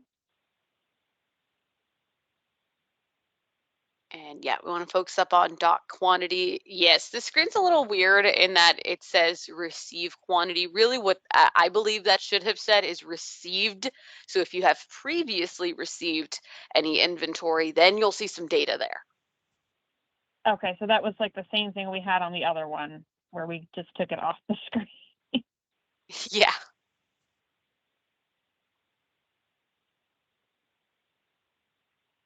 All right, perfect. We got our items. We are able to go ahead and adjust the quantity still here. We are also able to adjust the cost still here. Now we've gone through already and we've edited these screens, so we remove those silly things like foreign currency, something that we hadn't had a chance to do in RIL just yet. So we should be pretty solid here. Now, last little bit, if we needed to add any of our fee or freight information, or if we wanted to spread it, exactly that.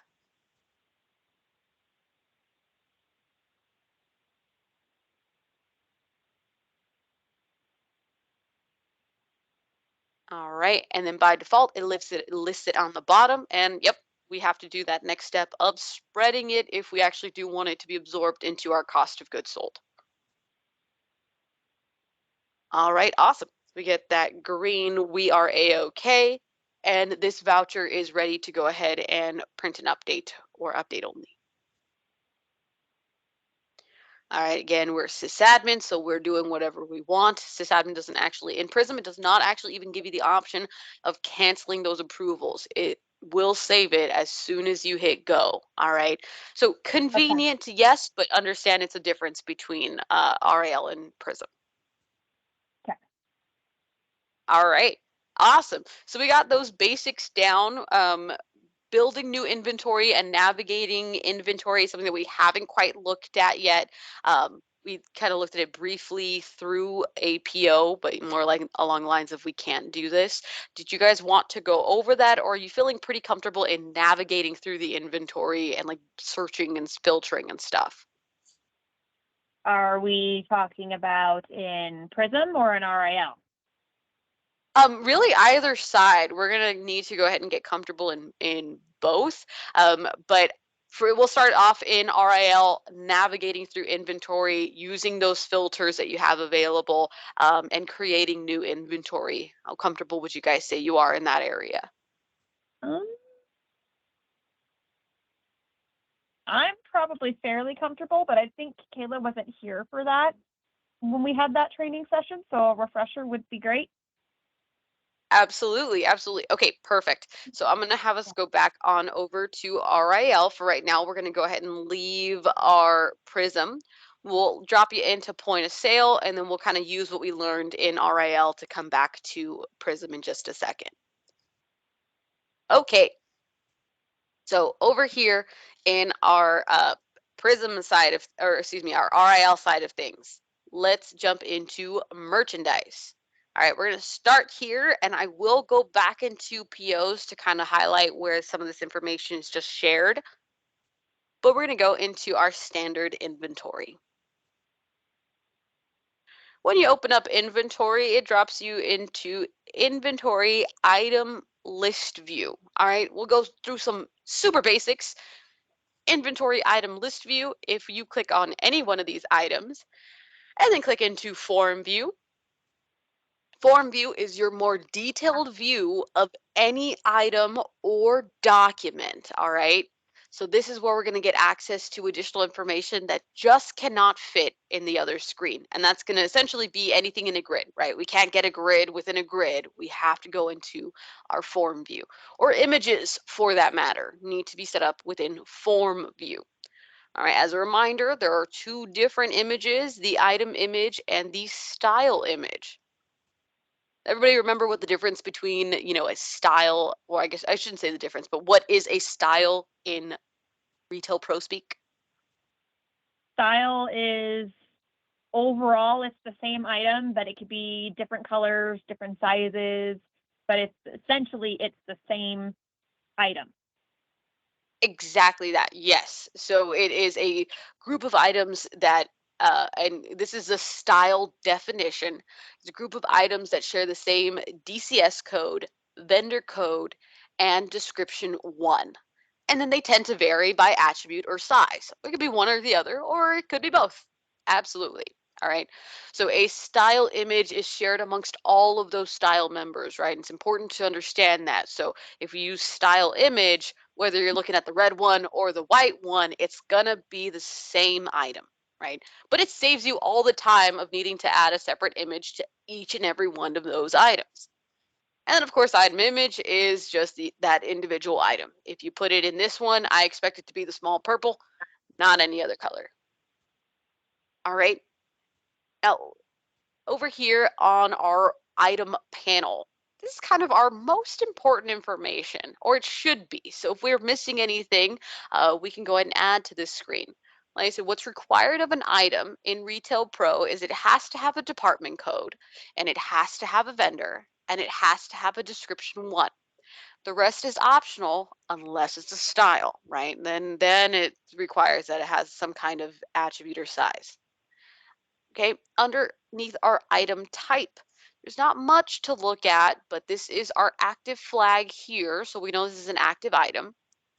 Under inventory type, should usually be no entry. 99% of your product is going to be no entry.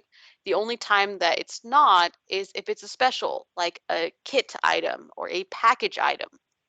Talk more about that if you guys don't remember what those are in just a bit. All right. But the rest of these are like gift card items. So no entry is essentially saying that this is just a standard regular inventory item. All right. Now, if I remember correctly, we're not really doing much in the way of serial or lot number tracking. So both of those are going to be set to none again for the majority of our products.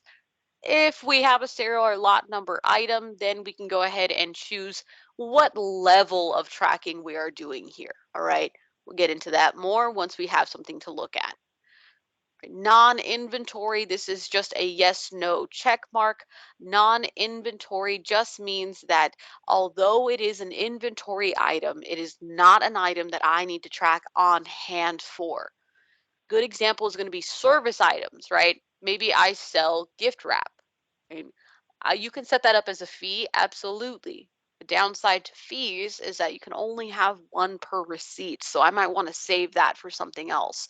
So I can have a gift wrap service in the service department, and I would just list that item as a non-inventory item. So I would never have to receive it, and it would never go into the negative. Admissions tickets, that kind of thing is other good examples of non-inventory items. Or even things that you might actually have on hand, but I don't expect anybody to count it, like plastic bags, right?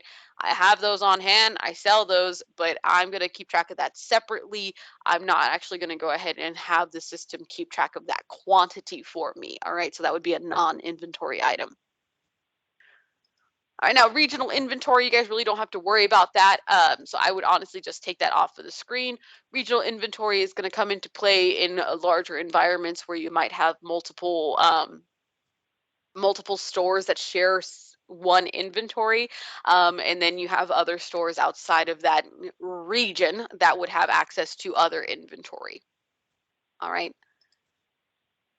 And then, of course, taxable tax code, that is pulled from the department. All right, so department controls our default taxability, but I am able to change it on the individual items themselves. You can do that here on the actual items. You can also do it on the fly on the receipt. You kind of took a look at that, so just a reminder that it's possible. Now, if we scroll on down, oops, sorry, I'm dropping stuff on my side. I talk with my hands a lot, and that's not always good for anything on my desk. Okay, so under our user defined fields, we don't have much, but we were toying with the idea of promo codes and seasons. So Prism and Retail Pro, both sides of this, actually does have a built-in season, but in truth, just full transparency, it is a little bit more of a hassle than it's worth. So a lot of people tend to gravitate towards just building a user-defined field called season, and then building just some standard, groupings. And now I can search, filter, even report on this user-defined field. All right. And the promo code was also something that we were toying with, a way of grouping items that otherwise don't have a clear-cut connection. So if this item is going on clearance, I can type in clearance in promo C, and then I can create a promo in Prism that automatically gives 75% off to anything with the word clearance in promo C, despite them not having anything else to do with each other. Does that make sense? Yes. All right, perfect. So I know that's a lot, but that's kind of the biggest piece here. Everything else is just variations on that. The price cost tab, we're just getting a little bit deeper into that pricing and costing. We get more options like list cost or order cost. That's a pretty big one. Does anybody remember the difference between order cost and the standard cost in inventory? So our standard cost is what's eventually going to average itself out when we wind up having, so say it came in at $12. Order cost is what's showing up on my PO to send to my vendor. So because it came in at $12, I want to make sure my next order cost is the correct $12 to send out on that PO. Exactly that. Yes. And so wherever you need access to that order cost, we want to make sure it's there, because that is a pretty big point where people tend to go ahead and fall into that trap. They update the wrong costs. The vendor tells them, hey, I'm going to give you an increase, and they accidentally increase the regular average cost instead of increasing order cost, which would be for that next order we're placing. All right. So awesome. Be mindful of that. But that's all that is. Now, this does also give us the ability to go ahead and enter in a max discount on this side. Remember, max discount by default is 100% for all items. That allows sysadmin to go ahead and give away freebies if they want to.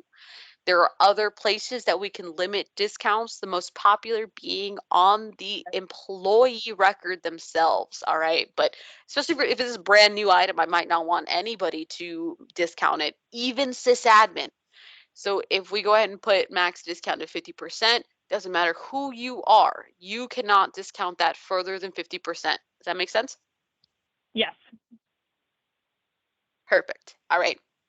Now, that's our price cost tab. Purchasing, just the same information. We're getting a little bit more detailed in here. And here's where we have access to our multi-vendor table as well. Remember that the multi-vendor table has two functions. One of them, a true multi-vendor table. So if you get this product from one vendor and you get it from another vendor, but the vendor B charges you an arm and a leg, so it's not ideal, but it's still an option. We can add them to the multi-vendor table as well as whatever cost that they're going to charge me. All right. Now, in using the multi-vendor table, it is with the understanding that it is still being sold at this price. So we are accepting the lower margin when we are using that multi-vendor table. If you need it to be a different price, then it should be a different line item. Does that make sense? Yes. Beautiful. All right. Now, the second part of that multi-vendor table is not using it with the vendor at all, but using it to track multiple UPCs or ALUs. This really comes in handy around the holiday season, right? For example, those cans of Coke, right? I don't care if there's a bat on it. I don't care if there's a Santa on it. I don't care if it just says Coke. It is the exact same product, but they all have different UPCs. And instead of building out separate line items or needing to retag, I can just add the multiple UPCs to my multi-vendor table. So now I don't care if you scan my barcode, the vendor barcode, the bat, the polar bear, or the Santa, it's all going to be the same shirt, or the, well, in our example, the same item, right? For that same cost and that same price. So just a way to go ahead and not have to retag. Does that make sense? Yes. All right, awesome. So let's go ahead and get rid of these. Because with my luck, that's going to be like a real UPC somewhere. All right, save it. Okay, and this is also a really good way of getting around like generic SKUs, for example, like those assorted sunglasses, right? I don't care what kind you get. Ultimately, anything from the rack is $10. I can add all of the UPCs to the one assorted sunglasses line, and I'm good to go. It doesn't matter. All right, now a few more things under this purchasing, and this really is more important for the buyers in the room, of course, the unorderable mark. This guy here, people forget about it all the time, but if you are ever trying to phase out inventory, the unorderable mark is what you want to start using. This stops this product from being placed on a purchase order moving forward, but it does allow you to continue to sell the product, adjust the product, do whatever else you need to it to get it out. We just can't put it on a PO. All right. And we also got our discontinued date. Discontinued date's not as lax. Discontinued date is much more rigid in that if you put down that there's a discontinued date, then it will not allow you to go ahead and sell it past that discontinued date. With the proper permissions, you're able to override it, but it will actually like stop you and say, hey, this item has been discontinued. This is really good for products that maybe are like recalled or anything like that. So you want the system to flag it and let you know if you missed one. Maybe we try to send it all back to the vendor. All right. We have our units per case. Now we can get this in the front if you guys are going to use it, but remember this is where I would say that this comes in a a pack of 3. I'm still selling them and tracking them individually, but me telling the system that it comes in 3 units per case is going to help me when I do my ordering, right? If I accidentally type in a 5, it can go ahead and then round up for me or round down. It can go ahead and order by the case pack quantity. All right. So more on that if we need something. There it is. Yeah. Fine. Well, actually, we'll leave it at 1 if you're going to be a jerk about it. All right. Orderable date. Just like the discontinued date, orderable date would allow you to go ahead and build items in advance, but then set a date when we can start ordering them, right? Everybody loves Christmas, but I do not need that product today. I can build out the items, but it's not orderable until September, right? Sometime in September. And then, of course, we just have our standard on-hand quantity. Again, be mindful, we are in constant edit mode. I can go ahead and just change that on-hand quantity, and it is really close to my min and max quantity, so that can very much be done on accident. All right, and then, of course, our mins and maxes are just that, ways so we can go ahead and tell the system what our minimum, or really, I like to think of min as my reorder point. Anything below this, I might be losing out on some money if I do not have it in stock. So let's go ahead and say that that minimum is 5 and my max is 10. There it is. All right. In this example, my store on hand quantity is 10, so I'm definitely not in danger of missing out on any sales, at least for now. And once this gets below 5, that's when it's going to go ahead and trigger if I'm using things like my auto purchase order. More on that later. Any questions on anything in this purchasing tab so far? No. Awesome, awesome. Oh, Actually, and yeah. I kind of blew over lead So time. lead time is great, but I was wondering, because you did mention store on hand quantity and store min and max is so close together. Is that something we can change? Like where it is? Absolutely. Absolutely. This is just the default. Here, we can Perfect. go ahead and, as long as we are not on an active document, right? As long as I'm not actively making edits, we can interface and page designer this guy. And let's go into that fields under our purchasing.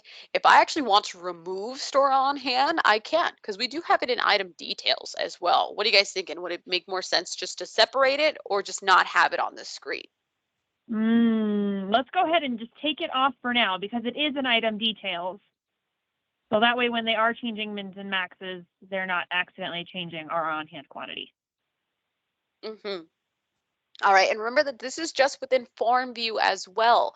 We do also have list view, come on, that we have access to all of this information, store on hand quantity, and over in our auto min max tab, this one is also set up in that way where it has no on hand just in case, but we do have those store mins, store maxes, and then new mins and new maxes. All right, so we'll play with that more in a bit.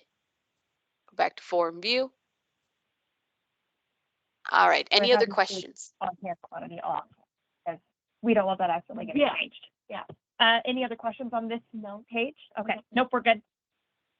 All right, awesome. And then I had skipped over lead time, so I'll just mention it really quick. This lead time is user entered, so you can put in what the supposed lead time for this is. You can also do this at the vendor level. And as you use the system, as you start creating purchase orders and receiving those documents, the system will actually have its own lead time as well. So once you get some data in, you'll be able to compare, my vendor says it gets to me every 2 weeks, but the reality of the situation is they're actually taking, 16 days to get to me or 20 days to get to me. COVID, right? All right. So try 6 months. About it, right? Yeah. Yeah. I was waiting on not even anything big, but like just personal things I'm waiting on. I still waiting on some Christmas presents for some family members. Oh my gosh. Yeah, right. I'm like, well, for next year, next year's Christmas present. All right. Now, item statistics, pretty straightforward here. We can actually get these statistics also in the item profile button. Personally, I prefer them in the profile just because profile gives you a little pop-up window versus it being cemented in the screen. When it's cemented in the screen, we would have to go ahead and right-click and edit to go ahead and expand it. Over here, because it's a pop-up, I can just go ahead and drag it out. All right.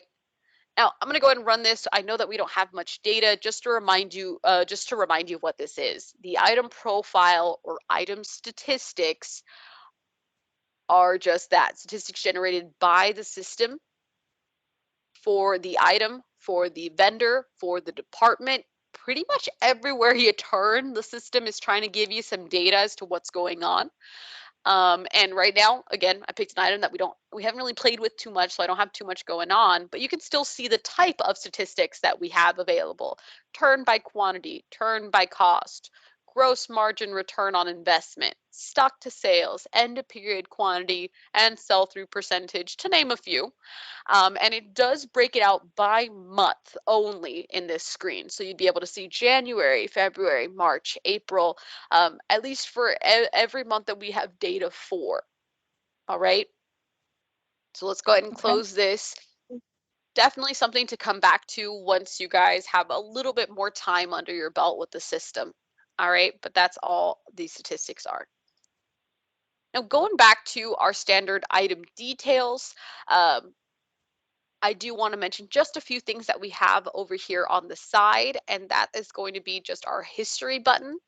Each item, each vendor and department have access to history. When you click in, that immediately drops you, as far as the item goes, it drops you into sales history. Again, always be mindful of that date range. It is only looking at month to date, so I don't got much going on here, but I might have more if I open up that date range a bit further. All right. And I can jump over to adjustment, PO history, receiving history. Again, it is limited to that date range. The only one that is not limited to a date range is the all history. All right. The all history shows you everything, but it does only show you historical documents. So what I mean by that is things like vouchers and adjustments and receipts, things that actually affect inventory quantities or inventory cost or prices. It does not show you purchase orders or like transfer order history. Does that make sense? Yes. All right, awesome.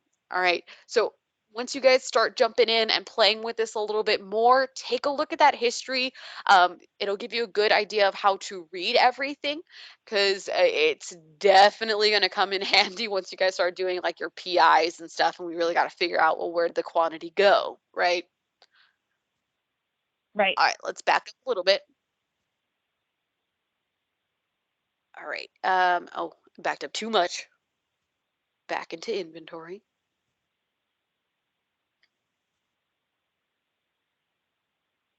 All right.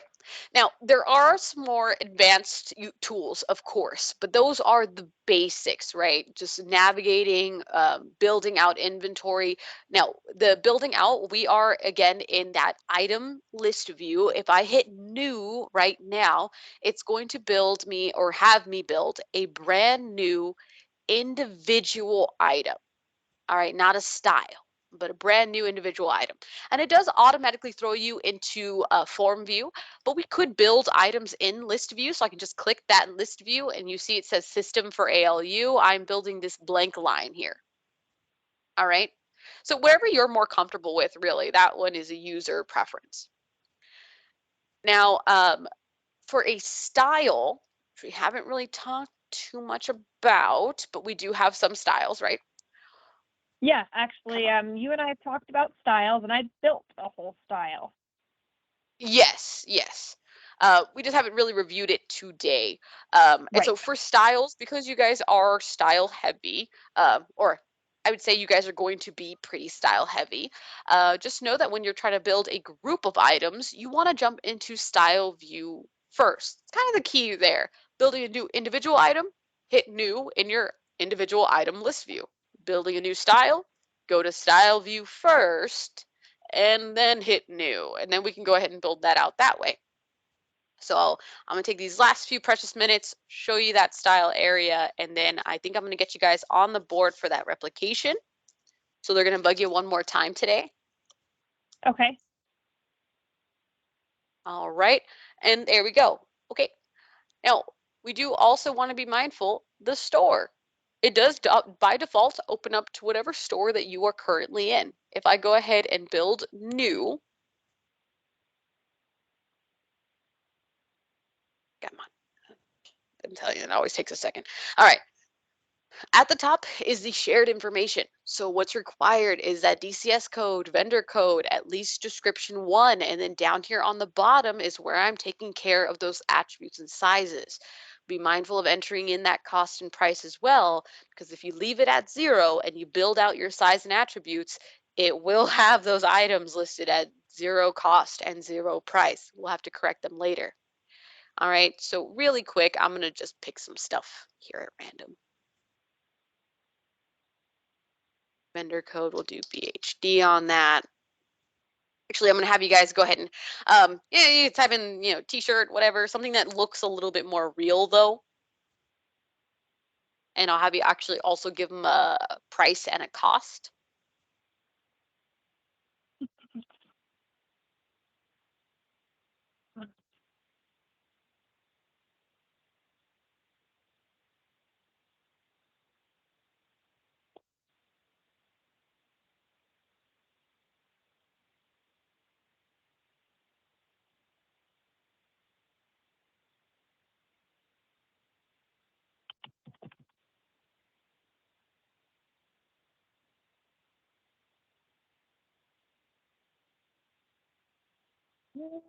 All right.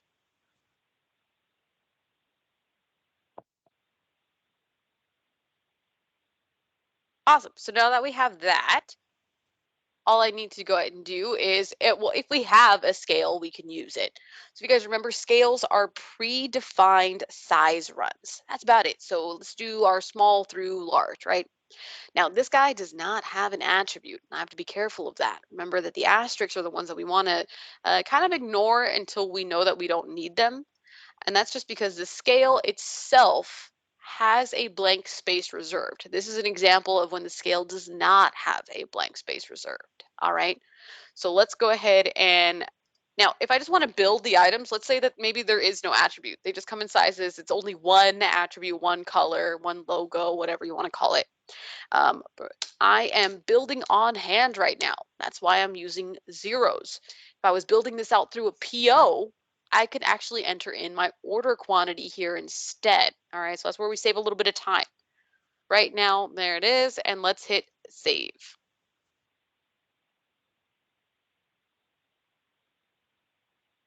Emma. I got it, Laura. Okay, what?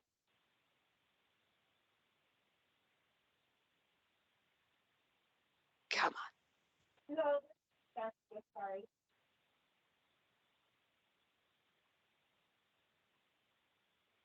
Can I ask? All right, there it is. Okay, so sorry guys, I know I'm keeping you a little bit late. I'm just gonna show you this one last section here where I can switch this to all stores, and then I have access to both inventories, and I can edit on hand for both inventories for all my style items in one place. This is something Oh, that perfect. definitely doesn't happen in Prism and can save you a lot of time. Okay. All right. Woo, so I know it was a speed run. We went through a lot, but does anybody have any last minute questions? Anything they wanted to go over really quick before I officially let you guys go? Real quick, where do we create new scales again? Great question. So we can go ahead and actually add that button anywhere. Right now it is in the item view. I'm also going to add it here, menu designer. And just because I think it'll be helpful here, scales. All right, so this is what it looks like. And like I said, it's in our item view, but we can add it anywhere. And the drop down shows you what's existing. You can hit add and you can build out a new scale, or of course you can delete the existing ones. Let's go ahead and go back to my item view and just actually make sure it's there.